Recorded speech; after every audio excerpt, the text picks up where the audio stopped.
Hi guys, this is Michael and this is going to be my 4.1 reflection video on emulating Mandy Disher. Mandy Disher is a photographer who focuses mainly on macro photography, and honestly there's not a whole lot else I can tell you about her. I searched for about 2 hours and the only website I could find that had anything to do with her was her main website, which is on the link. Her photographs inspire me because I love to do macro photography. It's one of the things that I'm best at, and I like her use of the blurry background to make her subjects stand out more. I don't know how she gets her backgrounds to do that, because in my experience I've never been able to get them quite that blurry, but I would assume with some experimenting it could probably be done. And she also uses a variety of angles, so you can see in the pictures here. So she has multiple photographs, multiple flowers in this first picture here, and it's kind of a somewhat top-down view. The one next to that one is kind of a side angle, which I really like that one. The next one is kind of a rule of thirds, but still kind of head-on. And the other one is another top-down one.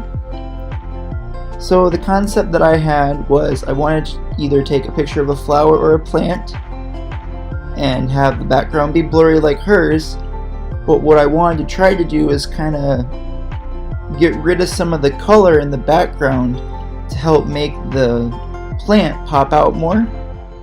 And then I wanted to play around with some of the angles that she used. For this specific type of image, there wasn't really any setup needed. It was mostly a weather depending, which unfortunately, due to the lovely weather of Sioux Falls, South Dakota, I had to wait till Friday night to take all these pictures, so it didn't really leave me with a whole lot of time to edit them. But they turned out pretty good. So these are some of the concepts that I had. The top one is kind of the same one she did, where it's straight on, but from the sides you see the edge of the plant, but not all the way around it. The second one down is kind of a flower to the side with the emptiness on the left. The next one is kind of a flower centered, but the stem coming down the edge. The fourth one is like a bunch of flowers coming up through the center, and then the one that I wanted to do but couldn't find a plant to do it with is it's just one flower with a stem, and the flower is really bright and there's a really dull colored background behind it. That's what I wanted to achieve with that one. For my shot diary, the camera I'm going to be using is the Sony Alpha 6000, which is the one that was sent to us. The lighting outside was kind of alternating between sunny and partly cloudy, so some of the pictures I took were darker, some of them were lighter, which made some of them not turn out quite as well, so which is, you'll see why I chose the final image that I picked. This is the raw shot that I took.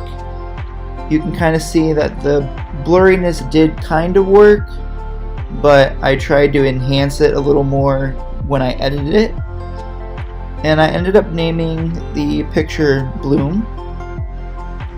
So you can kind of see I did brighten the colors in the center part of the flower, and then I kind of darkened the background to help make it stand out a little more. If I could redo the picture, I probably would have maybe tried to angle going up so that there would have been a less colorful background, because I was trying to achieve what you saw in the examples of hers that had kind of like a whitish background with not as much color. But I'm thinking that she probably used a lens that had a smaller aperture that allowed her to get it blurrier. So I think this is probably the best that I was going to get with the blurriness. Something I learned while doing this project is that weather absolutely can affect your shooting schedule.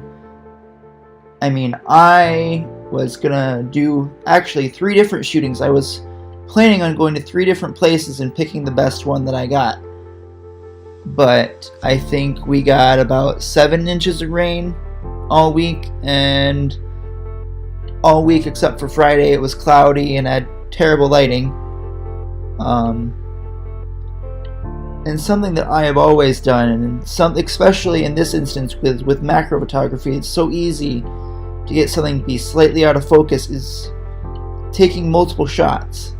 It's gonna save your behind in the end, I'm telling you, because if you only take one picture, that little screen on your camera cannot clearly show if it's clearly in focus or not. So taking multiple shots is definitely something I learned to do.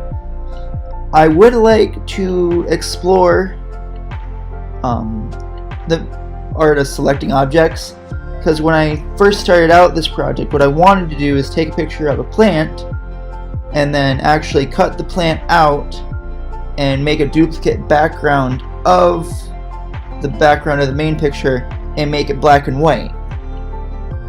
But with all the different lighting, with the lighting shifts that I was experiencing and the intricacy of the items that I was photographing, I could not get my cutouts to work. So I ended up just using the burn tool and the dodge tool, and then the sponge and blur tools to kind of soften the colors. And I am going to be posting some of the other examples that some of the other ones that I edited before I selected this one. The only reason I selected this one is because it most closely matched one of her examples. But I really did have a lot of fun with this project, and I really look forward to using this camera more.